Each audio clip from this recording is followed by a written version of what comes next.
तुम्ही कोळीवाड्यातील हळदीचा कार्यक्रम आणि लग्न पाहिलं असेल, पण लग्नानंतर मांडव मोडतानाची मजा पाहायची असेल तर हा व्हिडिओ शेवटपर्यंत नक्की बघा. बाकी समाजामध्ये नवऱ्याचे चप्पल बूट लपून पैसे घेतात, पण आमच्या कोळी समाजात वेगळीच मज्जा असते. लग्नाच्या दुसऱ्या दिवशी केळीचा मांडव सोडताना नवऱ्याकडूनच नाही तर नवरीकडूनही पैसे घेतले जातात. चला तर ते कसे ते तुम्हाला सांगतोच. सर्वात आधी नवरा नवरीला मांडव मोडायला आणतानाची मज्जा बघा. कोळीवाड्यात मुलीला घेऊन येताना महिला मंडळ आणि पुरुष मंडळ खास ड्रेसिंग करून येतात. निशूला घेऊन येताना कोणी मनी हायस्ट तर कोणी हबीबी स्टाईल मध्ये तयार झालं होतं. आणि आमच्या महिला मंडळीची ड्रेसिंग कशी वाटली ते कॉमेंट मध्ये नक्की सांगा. या सर्वात आमच्या मामा आणि भावाच्या ड्रेसिंगने तर सगळ्यांचं लक्ष वेधून घेतलं होतं. पूर्ण गावातून कोळी बँडवर नाचत गाजत आम्ही घराजवळ पोहोचलो आणि मग सुरू झाली खरी मज्जा, मांडव मोडण्याची. नवऱ्याकडचा मांडव सोडताना नवरीकडून पैसे घेतले जातात आणि नवरीकडचा मांडव सोडताना नवऱ्याकडून पैसे घेतले जातात. केलीच्या मंडपाभोवती सगळे घेरा घालून उभे असतात. जोपर्यंत पैसे देत नाहीत तोपर्यंत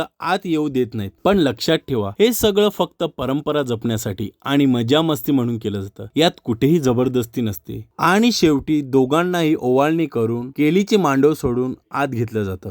आणि हो, एक खास गोष्ट, जितके पैसे नवरीकडून घेतले जातात त्याच्या दुप्पट पैसे नवऱ्याला द्यावे लागतात. मित्रांनो, आमच्या कोळी समाजाची ही मज्जा तुम्हाला कशी वाटली ते कॉमेंट मध्ये नक्की सांगा. भेटूया लवकरच एका नवीन व्हिडिओ मध्ये. तोपर्यंत जय श्रीराम.